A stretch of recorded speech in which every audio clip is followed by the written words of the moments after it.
Hey, what's going on, everybody? This is Mike Kollin at MikeKollin.com. The fear of love. Believe it or not, but this is the fear that's holding people back. And it's something that you embody that makes people afraid of you, especially if you've been on this channel for a long time, if you're an empath, light worker, some of you will call yourselves the chosen ones, etc. Now, the most recent video I made before this one is called God Works in the Silence, and I'll prove it, okay? The image says eyes wide open, now I see. The video was essentially, instead of teaching you how to do it, was explaining like to give you an idea like what it would be like to have absolute total silence inside. See, here's the thing that's going to shock you. You and the majority of people on the planet, you are not afraid of fear. You're not, in fact, here's the thing, I'm just going to spit it out as best I can. You are not afraid of fear at all. You are terrified of actual love. Because actual love is pure and it's silent. It's peaceful.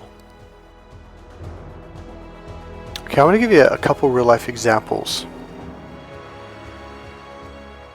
Let me turn the music down just a little bit. So a long time ago when I moved to the immediate Bay Area, I went to the Richmond Laotian temple, Buddhist temple. And I walked in and the monks were kind of busy, and so immediately right when you walk into the left is the real big main room where people come and meet on the weekends, you know, like what you would call church, they call temple. So when hundreds and hundreds of people come and they kneel and the head monk speaks in the front, it was completely empty. So I walked in there and I kneeled and I bowed, did a little prayer, and I got kind of scared and I was like, what is this? Now here's the thing, I had this feeling once before,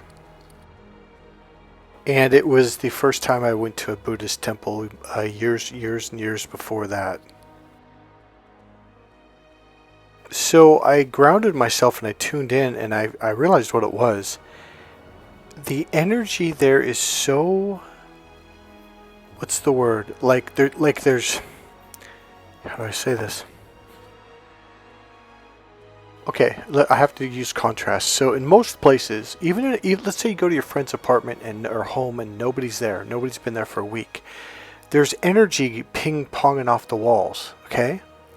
In a Buddhist temple, there's nothing. The energy is at zero speed. It's stopped. Okay, my home, where I live, it has the same energy. When people walk in, they're just like, they get real quiet, they kind of look around, they sit down, and after they've been here either for a while or a few times, they're like, you know, I feel really peaceful in your apartment. My goddaughter, she used to come over and sleep on the couch after school, and she's like, do you mind if I come over? I'm like, yeah. I go, why do you keep coming? She was, because I can fall asleep. It's so peaceful there. So this became her little sanctuary. When she was stressed out, she would come over and just literally sit on the couch, even if I was working with a client. She would just come over and just kind of lay down and just kind of zone out, or she'd fall asleep. Now here's the deal. The first time I went to the temple, I actually started getting afraid, or I felt fear, and I was like, and I start looking around, but there was nobody around. There was nothing. There was monks kind of in the other room doing something, but I was like, why do I feel this way? And you know what I was feeling? I was feeling me. So here's the deal. I've embodied such a calm silence inside that, okay, I don't have that ping pong. So if you ever meet me in person, you're going to feel something different. Everybody does. People mention it to me every day. When you look at my eyes, if I never said this to you, you wouldn't know what it was. In fact, it'd kind of go right over your head. When you look into my eyes, there's real depth to them. Number one, they're dilated. Number two, they don't ping pong around. So inside my head, so like in the last video that I mentioned, that came out, let's see, hold on. So it came out on May 8th, the one I mentioned earlier, God Works in the Silence. And the main gist of the video is really not teaching you how, because I've made a lot of videos teaching how, and I know a lot of you guys don't do the exercises. You might do them once or twice. You've got to do them for a long time and find that complete and total silence inside. So in the video I mentioned about just imagine absolute nothingness, pure silence, not even silence, like just nothing, no movement, nothing inside your head, your skull, inside your heart and chest area, and your solar plexus and belly area. When you can enter that space, all you feel is love, and you have a much greater awareness and understanding of things around you. Now, I've been doing this for over 30 years, so I'm not going to say I'm like that 24/7, 365 days a year, but I'm there. Okay, even on my what I would call my bad days would be the best day of your life. That's how peaceful I've become inside. That's how silent I've become. And the word really is still, as in stillness. So here's what happens when I walk into a room, or even if I'm on the phone with someone for more than 4 or 5 minutes, they begin to sense this stillness, this quiet, this peace, this what I'm going to call absolute nothingness. Now here's what happens. It's the same experience that I had when I was in the Buddhist temple. Is I started feeling like, what is this? It was me, it was my heart, it was the energy inside that wasn't calm. I was feeling my own fear. So wherever I go, okay, I'm going through an experience like this right now with somebody. I met somebody at the workplace, and she even said to me, she's like, everywhere we go, people just stare at you. When you walked in, we all talked about, like, who's that guy? So I started going there about once a week or twice a week. And they're like, there's just something different. She said, everyone's like, there's something different about you. Even some of the customers mentioned you. Now, this isn't an ego stroke. It's something that I teach to you. You can do it as well, as long as you're willing to commit to getting to that space. And it will take time. So let me go back a little bit, the piece I almost forgot. So what happens is a lot of people will kind of look in my eyes, and they don't really know what it is, but they kind of look at me. I've had people step off to the side and kind of look in my eyes and lean kind of like leaning around the corner. And what's going on is when you have no thoughts inside, when you're not thinking, there's no ping pong. So instead of as most people's eyes dart left, dart right, up, down, they dart around. It's like this herky-jerky movement. With my eyes, it's this very smooth, sweeping motion. So what happens is, the same experience that I had in the temple is what people will have when they're around me. They begin to feel their own fear. It's been there their entire lives, almost since probably the first month or 2 or 3 months that they were born. They've held onto this fear tightly, believing and thinking, oh, this is the safe place. This is the safe space. It's not. So I've had experiences. I'll give you one example. This was over a decade ago. I used to go to this gym, and this girl walks in. And it was her first day there. She walked right over. It was a big gym, by the way, and we had big mirrors all the way down 2 sides of the wall. And I saw this girl walking across. I'm like, man, is she walking towards me? And she came right up to me, and she just ripped me a new one. I know you. You're one of those guys. Blah, blah, blah. And just like, I'm like, whoa. And like, I go, do I know you? She's like, no. I go, like, I don't understand. Like, did we have an interaction on the freeway or something? She goes, no. I go, have you ever seen me? She goes, no. I'm like, why are you yelling? She goes, I can just tell you're one of those guys. Blah, blah. And she took off. So every day she would give me dirty looks, and I mean every day. And I found out her boyfriend was someone I knew at the gym. I go, hey man, straighten your girlfriend out. I'm getting really sick and tired of this. And so nothing really happened to that. He goes, oh, I'm sorry, man. She's just kind of that way. I'm like, well, I go, well, I don't understand. Did I do something? He goes, no. He goes, she doesn't even know you. I'm like, why does she like? He goes, I don't know. So it's a lot of people say you're like a mirror to people. Now, I don't mean me, I'm kind of leading into you guys and why you might be having a challenge when it comes to finding someone in a relationship who's going to stick around more than the first couple dates, the first couple weeks, or even a month. People that are heart-based people call us empaths, call us light workers, healers.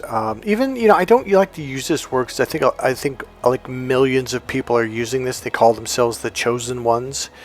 None of them have ever healed anyone from cancer. None of them have healed people from spinal injuries. None of them have ever posted something on YouTube saying, hey, there's going to be a bridge accident. It's going to collapse. The ship's going to hit it. They've not done any of these things. So like, well, how are you a chosen one yet? So I kind of shy away from that because to me, it's like an egotistical phrase. Besides, there's only supposed to be 144,000 of them, not millions.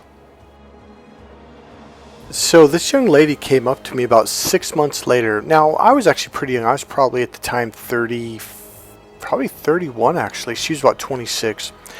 She came up to me one day, and the funny thing, I was actually in the same spot in the gym and facing this mirror, and she came in the door from the same angle. I was like, uh-oh, and I knew. I was like, here we go again.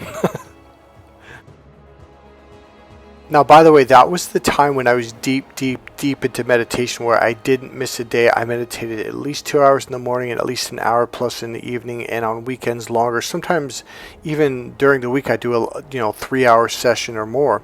But the point being was that was my time when I was at complete and total peace. And she walks up and she goes, I am so sorry. Now, it kind of caught me off guard. I'm like, for what? And she goes, I've been so mean to you for like half a year now.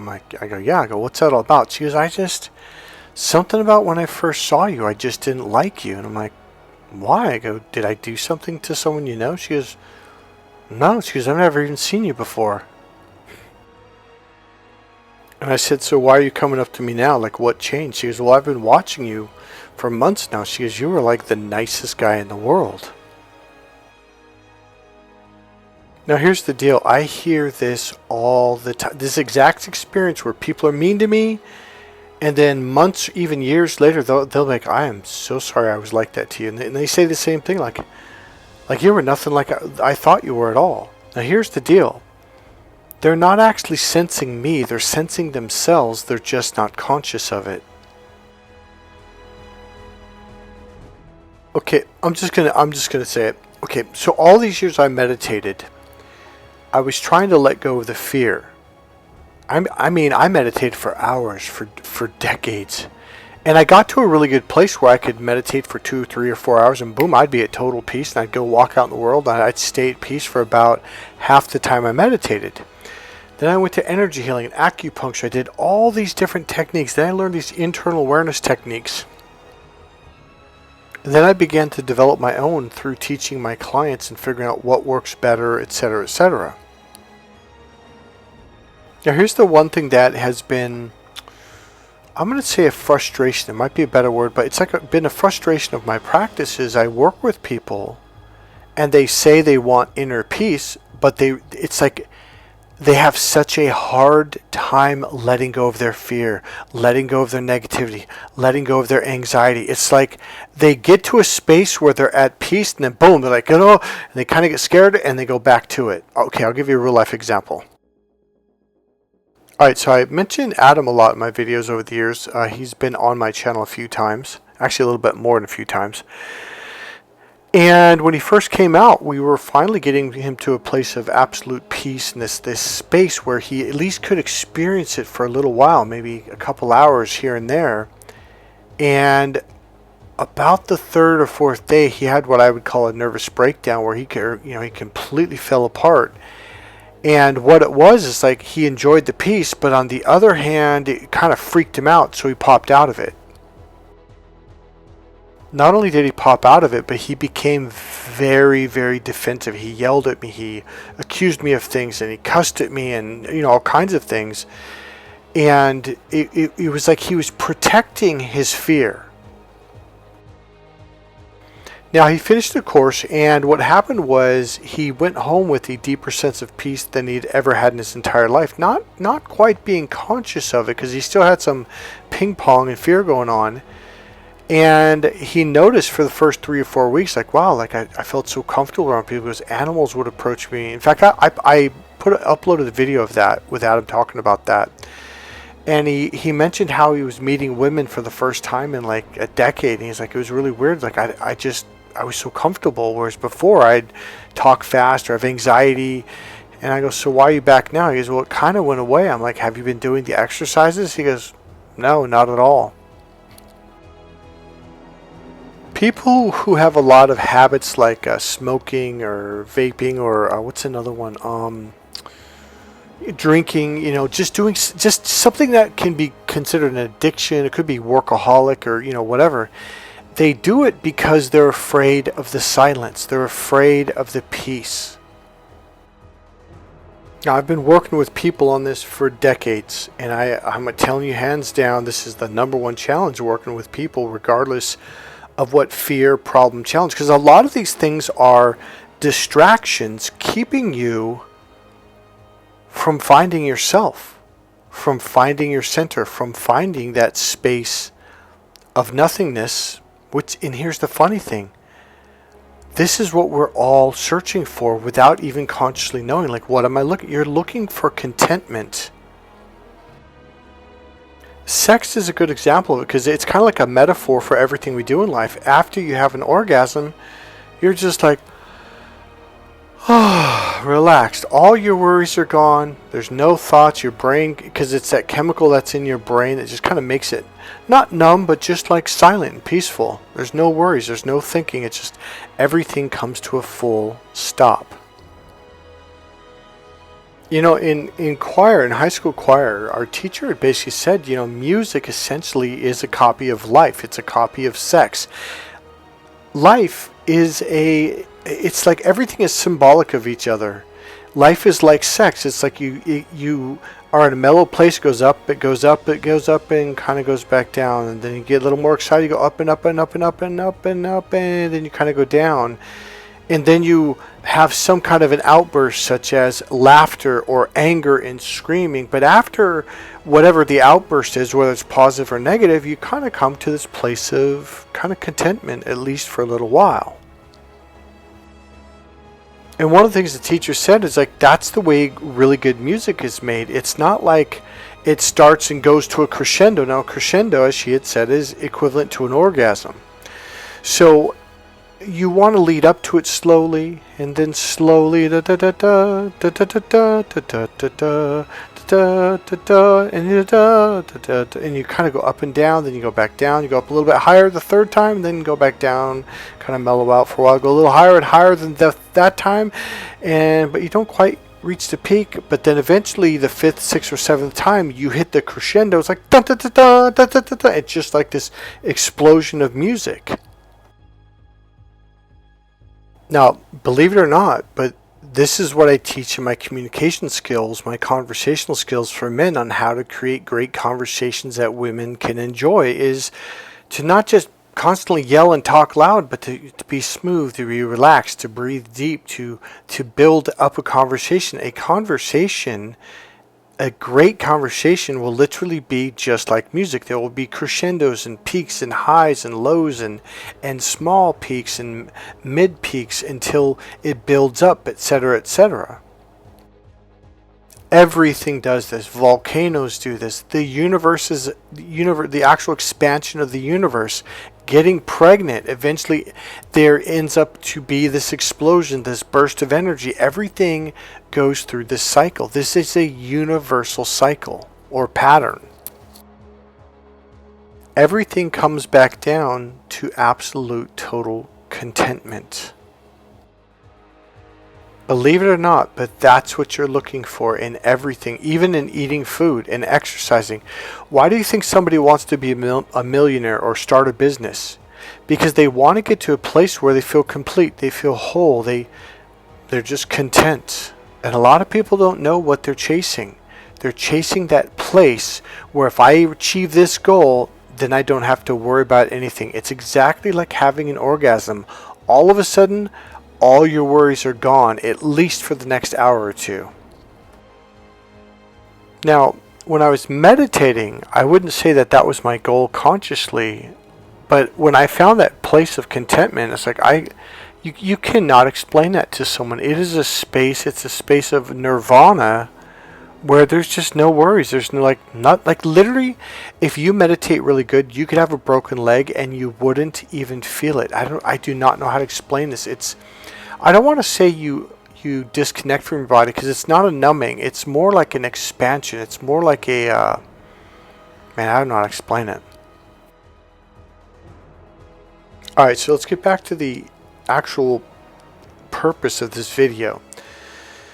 When people who are at least a little bit more enlightened, a little bit more heart-centered, heart-based, walk out in the world, people might be attracted to you. They might find something like interesting, like mysterious, and they want to meet you.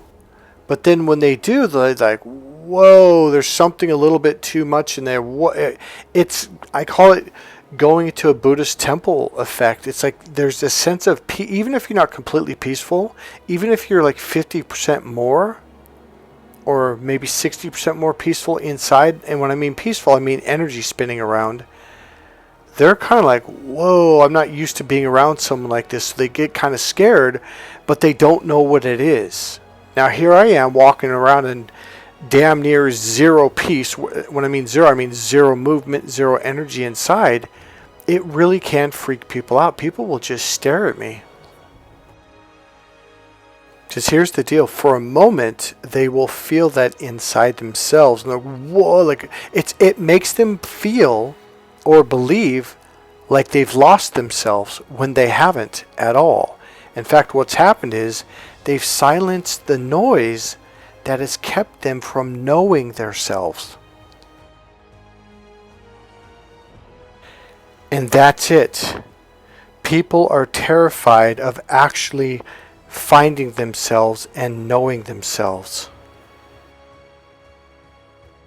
People are afraid of love. At least, I think they say something like 87% of the people live in the rat race. Well, that's the rat race. This chaos and all this noise and confusion. It's, inside their brain, inside their head.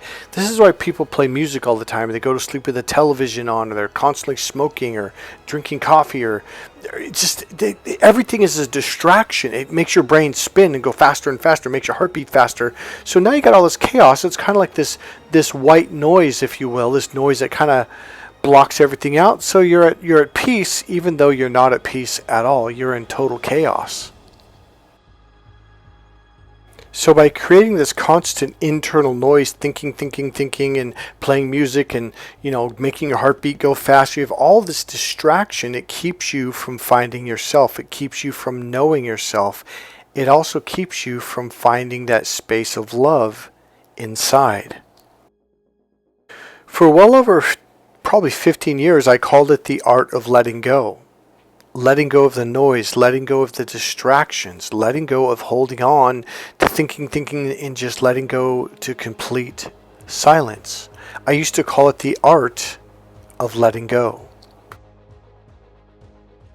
So now back to you. What I really want to emphasize in this video is if you've had a hard time, if you've been single for a long time and you're what we would call an empath or chosen one or a spiritual being, or even a heart-based loving person,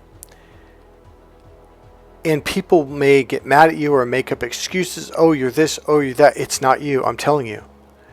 It's they're afraid of going into that calmness. Even if you're not 100% calm or at what I call ground zero, even if you're at more than 50%, for most people that's too much silence. They need noise, they need distraction, they need ping pong. Otherwise, they start to become conscious of their own fear. They start to become conscious that what they're actually holding on to, what they call home base, is fear. Now, they might name it as power or strength or courage or, confidence. It's not at all. It's absolute total fear.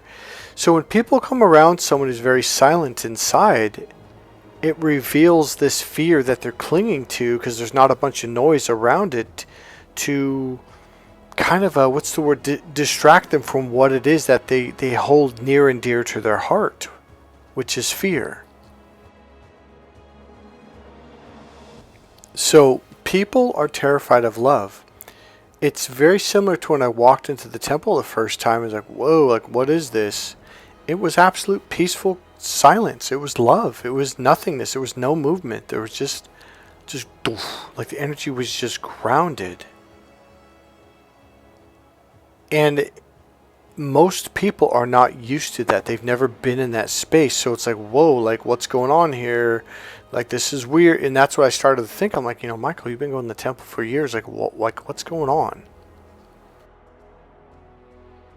So one of the things I want to wrap this up with is I don't teach people how to be loving towards other people. I teach people how to be love, like this ball of energy, like the energy field within and around your body becomes love. See, the reason why you want a relationship is you want somebody else outside of you externally to make your bubble of energy feel this love. What I'm saying is you don't need anyone. You can make yourself feel this love within. Now, bring that into a relationship and you have two people who are two balls of complete love. All of a sudden, there's a much happier space to be in. And people will willingly and wantingly want to join you in that space. Now, people who have lived in a lot of fear, and love is kind of this foreign concept, and, they're attracted to it, but then when they start to experience it, it's kind of the temple thing where they're like, whoa, and they pull out, and they might get mad at you, they might yell at you, they might say, oh, they might even blame you for something that you had nothing to do with.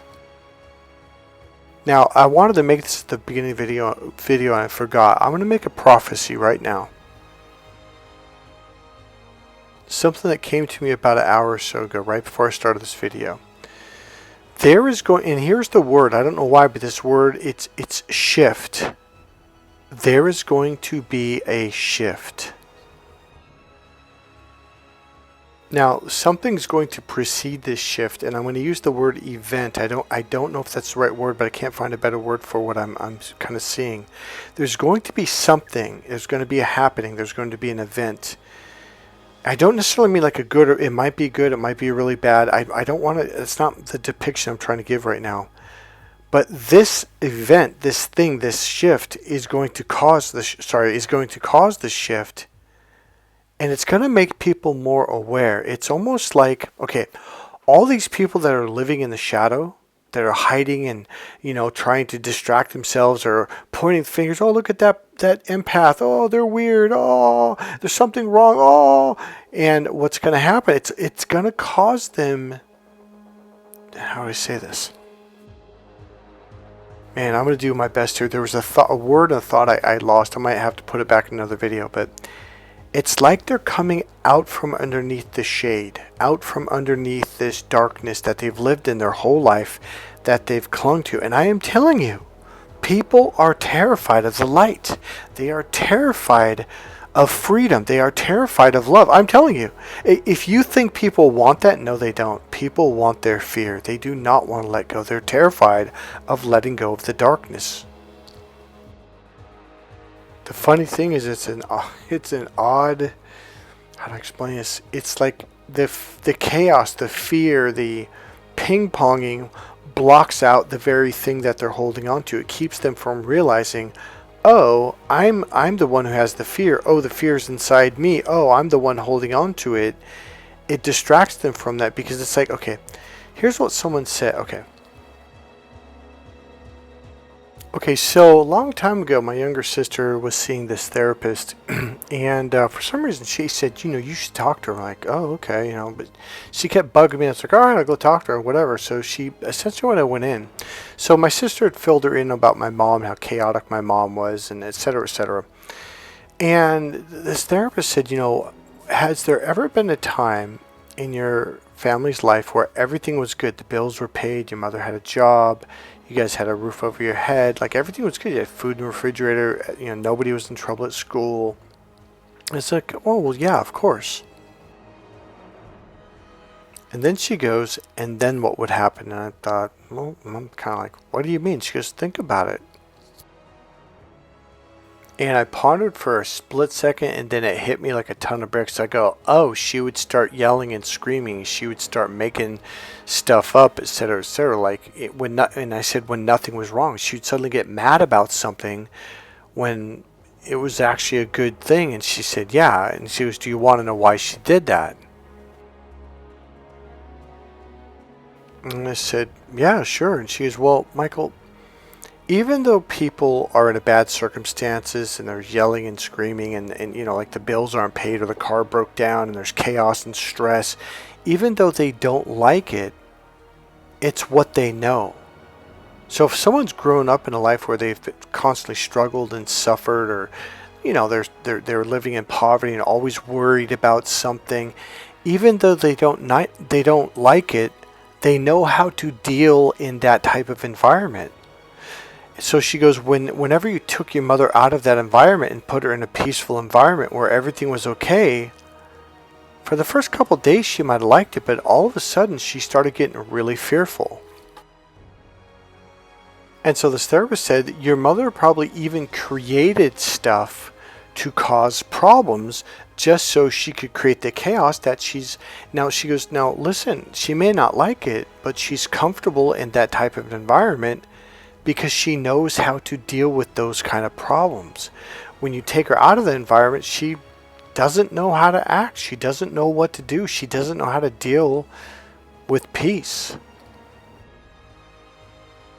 This is why some people are constantly talking loud, or they're over talking each other, yelling at each other, going back and forth, like trying to outdo each other in conversation, or they hate someone that they just saw but they don't know anything about them, or they make something up about their neighbor, or it's because they need to live in the sense of anger and this upset and this chaos. It's because it in a way it's kind of like their own, I hate to say this because it's not what it's like to them. It seems like a safety bubble. It makes them feel safe even though it's not.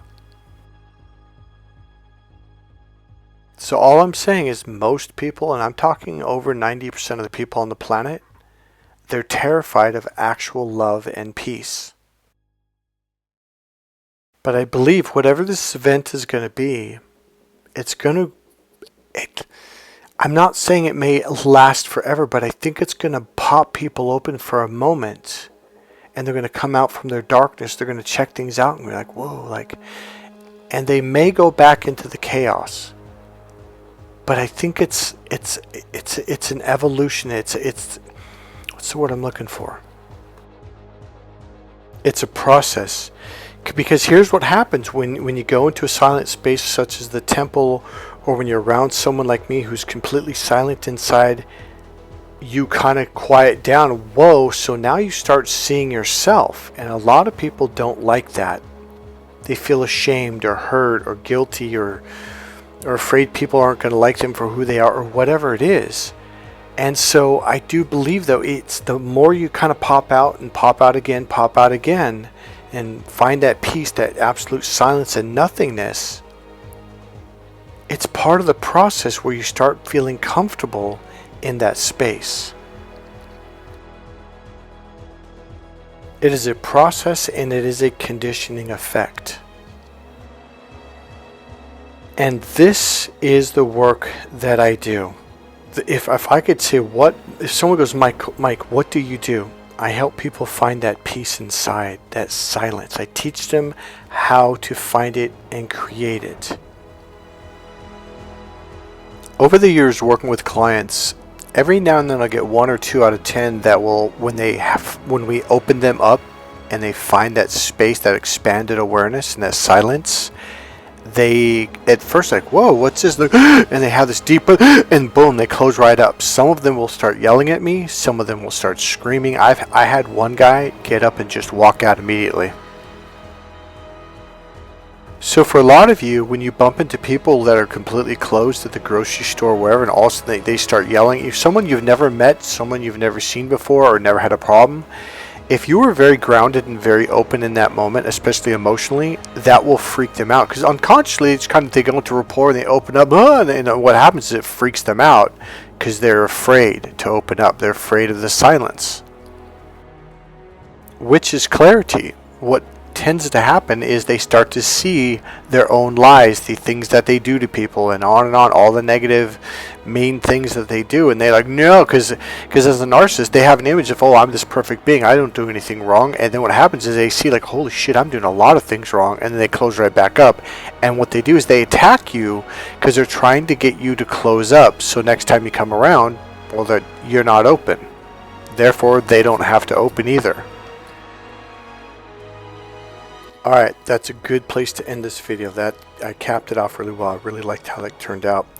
Alright, God bless you guys. I hope you guys got this far in the video. I hope you heard what I had to say. I think it's going to give you guys at least something to ponder and possibly a direction to go in. And for those of you who keep coming back to my videos, I believe this is the reason you're already on this path, you're already on this journey. I think a lot of you find a sense of peace and clarity when you come to my channel. So, for those of you who have found that you've been single for a long time and people don't stick around, now you know why. And for those of you where people just will get mad at you and, you know, for whatever reason, it's a reflection of themselves. Alright guys, God bless you guys. I hope you enjoyed this video. I actually enjoyed making this video. It's kind of hard putting it together, but I think I did a pretty good job there. Alright, if you enjoyed this video, please click subscribe, click the like button, go ahead and make a comment, and if you want, you can go ahead and make a donation. There's a PayPal link right there in the description box. Alright, God bless you guys. See you in the next video. Bye.